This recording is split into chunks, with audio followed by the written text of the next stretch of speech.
오늘은 요한일서 3장 10절로 18절 말씀을 통해서 진실한 사랑이란 제목으로 은혜를 나누겠습니다. 지난 주일에는 요한일서 3장 전반 말씀을 통해서 우리를 자녀 삼아 주신 하나님의 사랑에 대해서 나누는 시간을 가졌는데, 오늘 말씀의 주제는 하나님의 자녀된 성도들이 우리가 서로 사랑함으로 우리가 하나님의 자녀임을 증명해야 된다라는 것입니다. 전승에 의하면 사도 요한은 아주 나이 늙어 남의 등에 업혀 예배드리러 가면서까지도 항상 내 자녀들아 서로 사랑하라 라는 말을 잊지 않았다고 합니다. 그러면서 성도들이 이 한 가지만 이행할 수 있으면 그것으로 족할 것이다 라고 가르쳤다고 하는데요, 예수님도 우리에게 새 계명을 주시면서 오직 한 가지를 당부하셨는데, 우리 다 같이 요한복음 13장 34절로 34절 말씀 한 목소리로 읽겠습니다. 새 계명을 너희에게 주노니 서로 사랑하라. 내가 너희를 사랑한 것 같이 너희도 서로 사랑하라. 너희가 서로 사랑하면 이로써 모든 사람이 너희가 내 제자인 줄 알리라. 예수님이 우리에게 주신 단 한 가지의 새 계명은 그리스도의 사랑으로 서로를 사랑하라라는 말씀이었습니다. 교회의 사명은 제자를 만드는 일인데, 누가 그리스도의 제자인가요? 예수님의 말씀에 의하면 성경을 가장 많이 읽는 사람도 아니고요, 기도를 제일 열심히 하는 사람도 아니고, 예배를 한 번도 빠지지 않고 드리는 사람이 아니라, 참 그리스도의 제자는 예수 그리스도의 사랑으로 서로를 사랑하는 사람이라고 말씀하셨습니다. 여러분, 오늘 성령 강림 주일인데요, 누가 성령 충만한 사람일까요? 환상을 보고 예언을 하고 여러 가지 은사를 많이 받은 사람이 성령 충만한 사람이 아니라, 성령의 9가지 열매 중 가장 첫 번째인 사랑의 열매를 맺는 사람인 줄로 믿습니다. 수많은 성령의 은사 중에 가장 큰 사랑의 은사를 소유한 사람이 참으로 성령 충만한 사람인 줄로 믿습니다. 그러면 하나님이 원하시는 교회는 뭘까요? 물론 사랑이 충만한 교회입니다. 세상적인 사랑으로 충만한 것이 아니라 우리를 위해 돌아가신 예수 그리스도의 사랑으로 충만한 교회가 하나님이 원하시는 교회입니다. 건물 꼭대기에 십자가만 달아놨다고 그것이 교회가 되는 것이 아니라, 그 안에 서로를 향한 희생적인 사랑이 있는 교회가 참된 교회라고 믿습니다. 여러분의 가정이, 또 우리 교회가 이러한 사랑이 충만한 공동체가 되기 원하시면 아멘으로 화답하시기 바랍니다. 자, 그리스도의 사랑으로 충만한 교회와 가정을 이루기 원한다면 먼저 여러분과 제가 그리스도의 사랑으로 충만해져야 된다고 믿습니다. 오늘 이 시간 요한일서 3장 10절로 18절을 통해 참사랑이 왜 중요한지, 또 참사랑은 어디서 구할 수 있는지, 또한 참사랑을 어떻게 실천할 수 있는지 배움으로 말미암아 여러분의 마음에 진실한 사랑이 충만해져서 여러분을 통해 하나님께서 사랑으로 충만한 가정과 교회를 이루시기를 주 예수의 이름으로 축원합니다. 자, 먼저 그리스도의 진실한 사랑으로 우리가 서로를 사랑하는 것이 왜 중요한지 살펴보겠는데요, 그 이유는 바로 진실한 사랑의 삶이 우리가 구원받은 하나님의 자녀라는 증거가 되기 때문입니다. 요한일서 3장 10절에 보면, 이러므로 하나님의 자녀들과 마귀의 자녀들이 드러나나니 무릇 의를 행하지 아니하는 자나 또한 그 형제를 사랑하지 아니하는 자는 하나님께 속하지 아니하니라. 밭에 알곡과 가라지가 함께 있듯이 이 세상에 하나님의 자녀들과 마귀의 자녀들이 함께 생활을 하고 있는데, 그들을 분간할 수 있는 방법이 있다라고 성경은 이야기를 합니다. 앞으로 천국 갈 사람들과 지옥 갈 사람들을 판별할 수 있는 두 가지 시금석이 있는데, 그것이 무엇이냐면 의를 행하고 있는가, 또 사랑을 행하고 있는가라는 것입니다. 의라는 것은 3장 전반부에 기록된 것처럼 죄인이었던 내가 예수 그리스도를 믿음으로 말미암아 하나님의 의로 덧입힘 바 되는 것을 의미하고요, 사랑이라는 것은 오늘 말씀처럼 그리스도의 사랑으로 서로를 사랑하는 것을 의미합니다. 우리가 의와 사랑을 행함으로 구원받는 것은 아니지만, 의와 사랑을 행하는 사람이 하나님의 자녀인 것을 증명하는 것이 된다라는 말씀입니다. 그러면 우리가 서로를 사랑해야 되는 사랑은 어떠한 사랑을 의미하는 것일까요? 요한일서 3장 11절에 보니까 우리는 서로 사랑할지니 이는 너희가 처음부터 들은 소식이라 라고 이야기를 하고 있습니다. 여기에 사랑할지니라는 단어는 아가페의 현재 동사인 아가포멘이란 단어가 사용됐는데, 이것은 환경과 상황과 사람에 따라 있기도 하고 없기도 하는 사랑이 아니라 변함없이 항상 있는 영원한 사랑을 의미하는 말씀입니다. 하나님의 자녀들의 특징이 무엇이냐? 바로 이러한 영원한 변함없는 상대를 구분하지 않는 그러한 사랑으로 서로를 사랑하는 사랑인 줄로 믿습니다. 12절에 보면 마귀에 속한 자의 본보기로 사랑 대신 미움의 삶을 산 가인에 대해서 이야기가 나와 있습니다. 요한일서 12절과 13절에 보니까 가인같이 하지 말라. 그는 악한 자에게 속하여 그 아우를 죽였으니 어떤 이유로 죽였느냐? 자기의 행위는 악하고 그의 아우의 행위는 의로움이라. 형제들아, 세상이 너희를 미워하여도 이상히 여기지 말라. 여러분, 창세기에 나오는 가인과 아벨의 이야기를 기억하시죠? 화면에 보시는 그림은 지난 화요일 모세회 주간으로 켄터키에 있는 노아의 방주에 방문했을 때 제가 거기서 찍은 사진인데요. 가인은 아담과 하와의 아들로 믿음의 가정에서 태어났지만 믿음의 제사를 드리지 못함으로 하나님께 그의 제사가 연락되지 못했습니다. 그때 하나님은 그에게 친히 말씀하시며 회개할 기회를 주었지만 그는 회개하지 않고 하나님께 믿음의 제사를 드려 하나님을 영화롭게 한 동생 아벨을 오히려 시기하고 미워하고 살인까지 하는 죄를 범하고 말았습니다. 가인이 아벨을 죽인 이유는 오늘 말씀해 보니까 아벨의 의가 가인의 악을 더 드러나게 하였기 때문이다 라고 이야기를 하고 있어요. 참으로 안타까운 것은 오늘날에도 많은 사람들이 하나님의 자녀로 시작했다가 다른 사람과 문제가 생겼을 때 자신의 죄를 회개하기보다는 형제 자매를 마음속으로 미워하고 살인하는 죄를 범하다가 하나님과의 관계까지 끊어지는 곳에 이르는 불행한 결말을 맞이하고 있다는 것입니다. 이것에 대해서 예수님도 마태복음 5장 21절 22절에 말씀하시기를 옛사람에게 말한 바 살인하지 말라. 누구든지 살인하면 심판을 받게 되리라 하였다는 것을 너희가 들었으나 나는 너희에게 말하노니 형제에게 노하는 자마다 심판을 받게 되고 형제를 대하여 나가라 하는 자는 공회에 잡혀가게 되고 미련한 놈이라 하는 자는 지옥불에 들어가게 되리라. 내 손으로 남을 죽이는 것만 살인이 아니라는 겁니다. 형제에게 화를 내기만 해도 우리가 심판을 받게 되고요.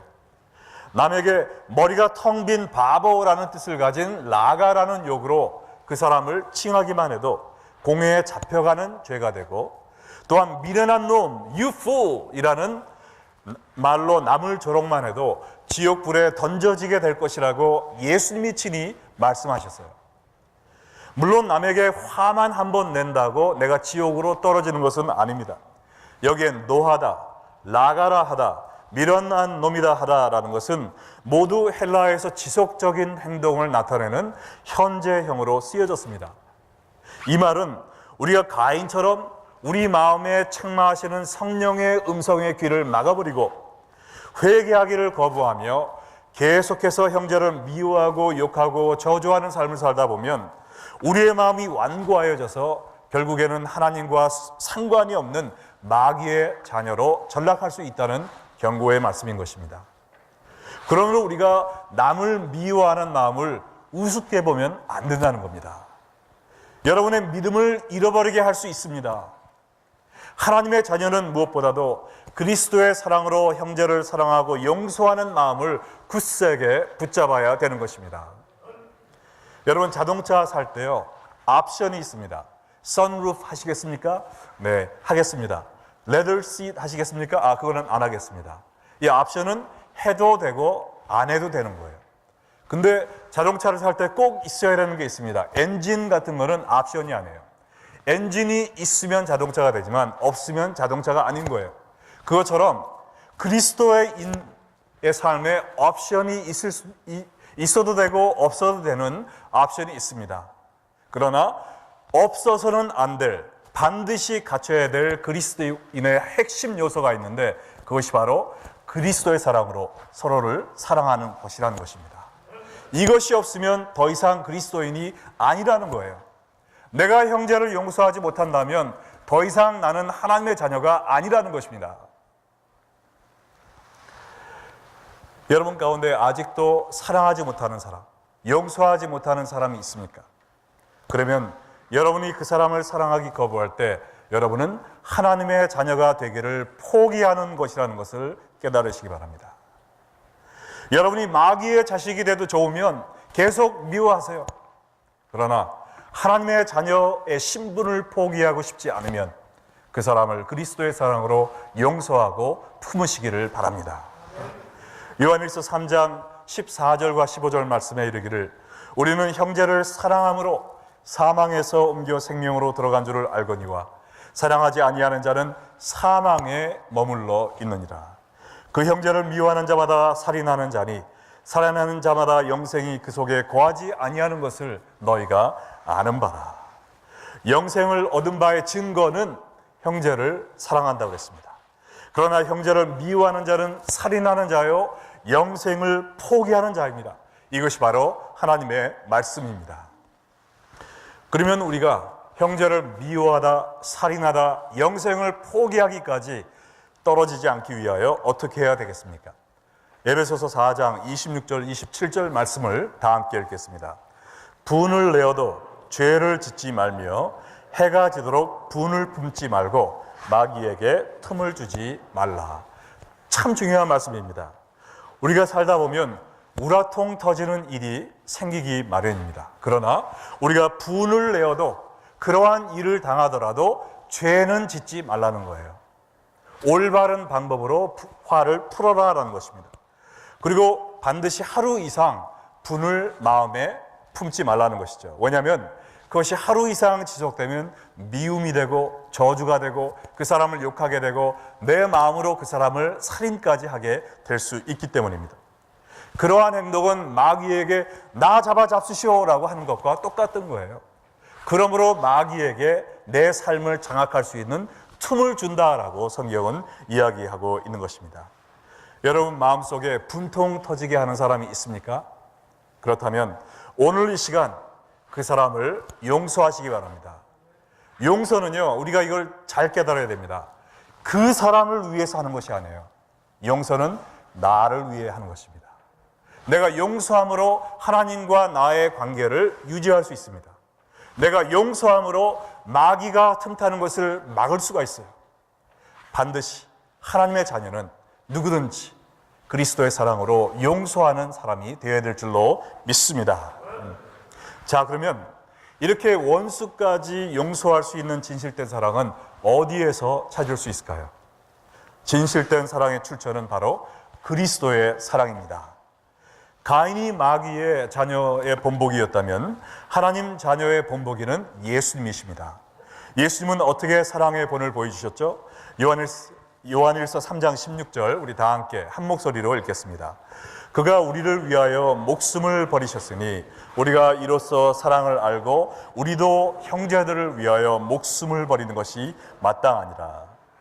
우리가 하나님 원수 되었을 때 하나님은 우리를 미워하고 저주하신 것이 아니라 자신의 목숨을 버림으로 우리를 사랑하셨어요.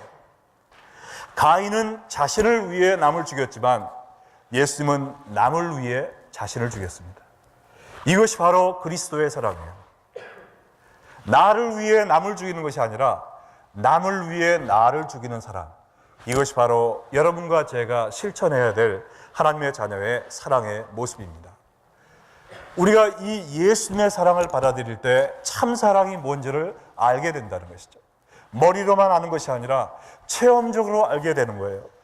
여러분과 제가 이 십자가에 달려 죽어 마땅한데 하나님께서 우리를 사랑하시기 때문에 우리 대신 아들이 그 위에서 우리 죄를 담당하고 죽도록 내어주신 그 사랑 때문에 여러분과 제가 살게 되었단 말이죠. 이 사랑을 받아들인 우리는, 이 사랑으로 인하여 영생을 얻게 된 우리는 이제는 그 사랑을 남에게 전하며 살아야 된다는 것입니다. 우리가 어떻게 우리 자신을 죽일까요? 우리의 미움을 죽이는 것입니다. 우리의 분노를 죽이는 거예요. 날마다 십자가에 못 박는 겁니다. 원수 갖고 싶은 마음을 죽이는 거예요. 그리고 내 안에 살아계신 예수님께서 그를 사랑하기 원하기 때문에 예수 그리스도의 도구가 되어 그들을 사랑하는 것입니다. 성경에서 가장 중요한 두 구절을 뽑으라고 저에게 물어본다면 저는 요한복음 3장 16절과 요한일서 3장 16절을 뽑겠습니다. 요한복음 3장 16절은 하나님이 세상을 이처럼 사랑하사 독생자를 주셨으니 이는 저를 믿는 자마다 멸망치 않고 영생을 얻게 하려 하심이라 라는 우리를 위하여 아들을 죽게 하신 하나님의 사랑, 우리 기독교의 복음이 나와 있어요. 요한일서 3장 16절은 이 사랑을 받은 우리가 어떻게 복음의 삶을 살 수 있는가? 예수님이 우리를 위해 죽으신 것처럼 우리도 남을 위해 죽는 삶을 살아라. 그 사실을 가르치고 있습니다. 여러분, 이 화면에 보시는 그림은요, 인디아에서 가장 높은 난다 대비 산의 모습인데요. 무려 7,816m 높이의 산인데 이 산의 정상에는 거의 비슷한 높이의 두 개의 쌍봉우리가 있습니다. 이와 같이 성경은 하나님의 구원의 역사의 산맥이 이어져 있는 책이에요.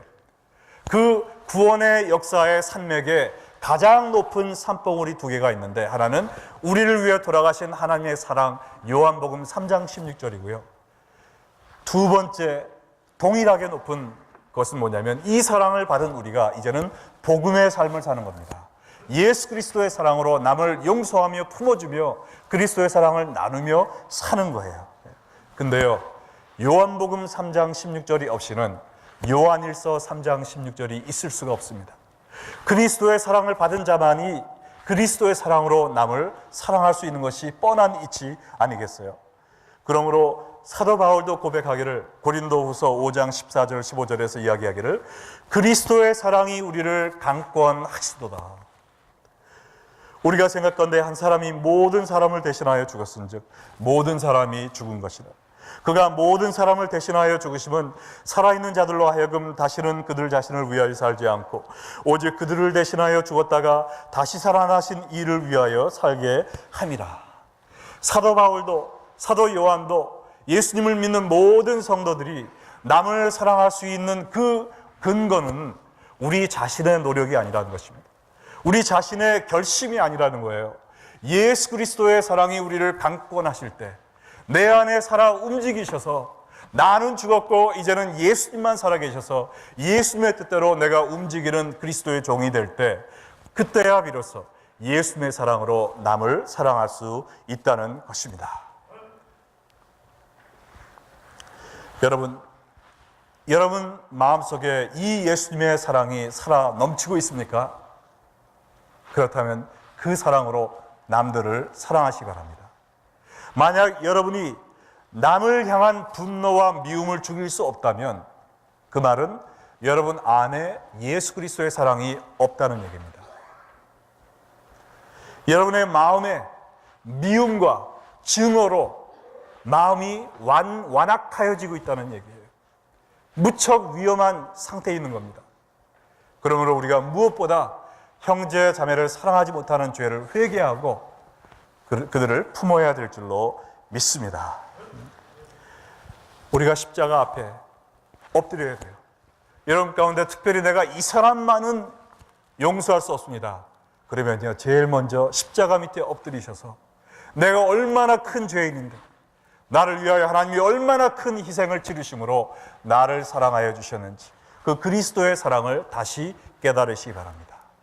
그 사랑이 내 마음에 넘쳐날 때 그때야 비로소 우리는 어느 누구도 사랑하고 용서할 수 있는 하나님의 자녀의 삶을 살게 될 줄로 믿습니다. 우리가 마지막으로 깨달아야 되는 진리는 진실한 사랑은 반드시 희생적인 선행으로 실천되어야 된다는 것입니다. 진실한 사랑은 감정이 아니라 행동이에요.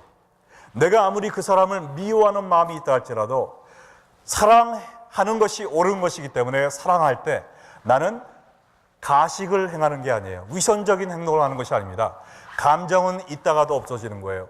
내가 주님을 순종하는 그것이 바로 내 자신인 것입니다. 감정이 아니라 행동이요 의지가 바로 내 자신이고 참된 사랑이에요. 나는 믿음 있는 사람입니다. 나는 사랑 있는 사람입니다. 누구든지 주장할 수 있지만 그러나 우리가 이러한 그리스도의 사랑으로 형제를 사랑하는 삶을 살고 있지 않다면 그거는 아무짝에도 쓸모없는 말장난에 지나지 않는 겁니다. 요한복음 3장 17절 18절 이르기를 누가 이 세상의 재물을 가지고 형제의 궁핍함을 보고도 도와줄 마음을 닫으면 하나님의 사랑이 어찌 그 속에 거하겠느냐. 자녀들아, 우리가 말과 혀로만 사랑하지 말고 행함과 진실함으로 하자. 말과 혀로만 혹은 마음으로만 하는 사랑은 진실한 사랑이 아니라 죽은 사랑입니다. 아무짝에도 쓸모없는 사랑이에요. 진실한 아가페 사랑은 반드시 희생적인 선행이 뒤따라야 된다는 겁니다. 제가 30년 전 LA 지역에서 중고등부 전도사로 사역을 할 때 알고 지내던 또 다른 전도사님이 있었습니다. 그분도 이제 목사가 되어서 지금은 한국에서 한국 컴패션의 대표로 일하고 있는 서정인 목사님이라는 분인데요. 오늘 말씀을 마치면서 서정인 목사님이 쓴 고맙다라는 책에 나온 희생적인 사랑의 삶에 대한 일화를 읽어드리려고 합니다. 어느 날 병원에서 연락이 왔습니다. 백혈병을 앓고 있는 한 여자아이를 위하여 골수 이식을 해줄 수 있겠느냐라는 것입니다. 예전에 혈액 등록하면서 골수 이식하겠다고 신청해 놓았기에 제 골수가 잃지 않은 것을 확인하고 연락한 것입니다. 그래서 골수 이식 수술했습니다. 당시에는 일주일 동안 입원해서 전신 마취를 하고 골반에 구멍을 내서 주사기로 골수를 채취해야 했는데 그만 의료사고가 나서 제 생명이 위독할 정도로 위험한 일을 겪었습니다. 그러나 감사하게도 골수를 받은 아이가 건강을 회복했습니다. 그런데 5개월쯤 지나서 아이의 병이 재발했다는 연락이 왔습니다. 골수 기증을 다시 해달라는 요청이었어요. 문제는 이 아이는 한 번 골수 이식을 했기 때문에 이제 다른 사람의 골수를 받을 수 없다는 것입니다. 병원에서는 다시 이식 수술을 했을 경우 아이가 살 확률이 1%도 안 된다고 하면서 거절하셔도 괜찮습니다라고 했습니다. 지난번 의료사고 때문에 아내도 말리고 전문 의사인 매제도 주변 사람들마다 하지 말라고 했습니다. 목사님, 이제 충분해요. 가능성이 없는데 괜히 고생하시는 거예요 하고 말렸습니다. 그래서 이번에는 하지 않겠다고 병원에 통보했습니다. 그런데 마음 한편에 부담감이 있어서 만나는 사람들에게 이 이야기를 했습니다. 이번에는 하지 않아도 된다라는 확인을 얻어내기 위한 의도였습니다. 목사님, 그렇게까지 하실 필요 없어요. 목사님은 최선을 다하셨어요. 이제는 목사님의 책임이 아니에요. 그런 중에 에콰도르에 비전 트립을 가게 되었는데 그걸로 해서 한 장로님이라는 분을 만나게 되었습니다. 그분에게도 이런 이야기를 했어요. 그 장로님도 아유 목사님 그 정도 했으면 충분합니다 라고 나와야 하는데 목사님 해드리세요 라고 이야기한 것입니다. 저는 그만 가슴이 철렁 내려앉았어요. 아니 장로님 제가 또 해야 되나요? 라고 묻자 그 장로님이 이렇게 말하는 것입니다. 제 큰아이가 백혈병으로 세상을 떠났습니다. 지금 그 아이의 부모의 심정은 말할 수 없이 힘들 것이에요. 목사님이 골수 이식을 해주시면 그 아이가 살고 죽고를 떠나 그 아이와 부모에게 하나님의 사랑을 전하는 기회가 되지 않겠습니까? 그날 호텔로 돌아와 답답한 마음으로 하나님 앞에 엎드려 기도하였습니다. 그때 하나님께서 말씀하셨습니다. 만약 그 여자아이가 내 친딸이었다면 너는 그 아이를 포기할 수 있겠니? 설사 1%의 가능성밖에 없다고 해도 말이야. 그 말씀에 저는 망치로 머리를 한 대 맞은 기분이었습니다. 아, 그 아이가 내 딸이었다면 내가 이럴 수 있나? 이런 생각이 스쳐갈 때 하나님이 못을 박은 듯 다시 한 번 더 말씀하셨습니다. 그 아이는 내 딸이다. 결국 저는 병원에 연락해서 골수 이식을 해주겠다고 했습니다. 그리고 아이의 부모에게 편지를 썼습니다. 괜히 목사님이 훌륭해서 이렇게 희생적으로 사랑하시는구나 라고 받아들일까 봐 그게 아니라는 것을 알리기 위해 쓴 것입니다. 그동안 있었던 일을 솔직히 다 쓰면서 저는 부끄러운 목사임을 밝혔습니다. 하나님의 마음에 항복했기에 골수 이식을 한다고 했습니다. 그리고 편지 말미에 이렇게 썼습니다. 우리 예수님께 매달립시다. 아이가 죽고 사는 것은 하나님이 정하셨다고 믿습니다. 우리 예수님을 붙잡읍시다. 한국에 돌아온 후 바로 병원으로 가서 이식 준비를 하는데 아이의 어머니에게서 답장이 왔습니다. 5장의 그 긴 편지였는데 장마다 눈물 자국이 범벅이 되어 있었습니다. 편지의 내용은 이러했어요. 한 번도 아니고 2번이나 골수 이식을 해주셔서 감사합니다. 딸애가 무균실에서 너무 고통스러워하고 있어 감사할 편지를 쓸 겨를도 없었습니다. 저는 목사님이 얘기하는 예수님이 누군지는 모르지만 매달려 보겠습니다. 기도하겠습니다. 하나님의 은혜로 그 아이는 살아났고 지금까지 건강하게 잘 자라고 있습니다. 그리고 그 아이의 온 가족이 교회에 다니게 되었고 그 아이의 아버지는 다른 아이에게 골수 이식 수술을 해주었다고 합니다. 할렐루야. 이것이 바로 말과 혀로만이 아니라 행함과 진실함으로 베푸는 그리스도의 사랑인 줄로 믿습니다. 여러분, 교회는요, 복음을 말만 하는 공동체가 아니라 복음을 보여주는 공동체가 되어야 될 줄로 믿습니다. 하나님의 자녀는 복음을 선포하는 사람뿐만 아니라 복음을 보여주는 사람이 되어야 됩니다. 어떻게 해요? 그리스도의 사랑으로 희생적인 선행을 남에게 베품으로 말미암아 그리스도의 사랑을, 복음을 보여주는 사람이 되어야 된다는 것이죠. 여러분 주위에 여러분의 진실한 사랑을 기다리고 있는 사람은 누구입니까? 혹시 여러분이 아직도 용서하지 못하고 있는 사람이 있습니까? 지금은 여러분 주위에 여러분의 따뜻한 관심과 실질적인 도움을 절실히 필요로 하고 있는 분이 계십니까? 여러분 안에 살아계신 그리스도의 사랑을 나눠주도록 하나님께서 여러분에게 보여주고 있는 그분은 누구입니까? 이 시간 우리 모두 눈을 감고 기도하는 시간을 갖겠는데요. 우리 자신을 위해 기도하는 시간을 갖겠습니다. 하나님, 제가 나를 위해 죽으신 그리스도의 사랑을 더 깊이 체험하고 깨달을 수 있도록 도와주시옵소서. 그래서 그리스도의 사랑으로 형제자매를 사랑하게 하여 주시옵소서. 말과 혀로만이 아닌 희생적인 사랑을 실천함으로 말미암아 그리스도의 사랑을 전하는 사람이 되게 하여 주시옵소서. 저에게 성령 충만하게 해주셔서 성령의 은사요 성령의 열매인 이 그리스도의 사랑을 맺으며 살게 하여 주시옵소서. 우리 다 함께 주여 한번 외치신 후에 기도하겠습니다.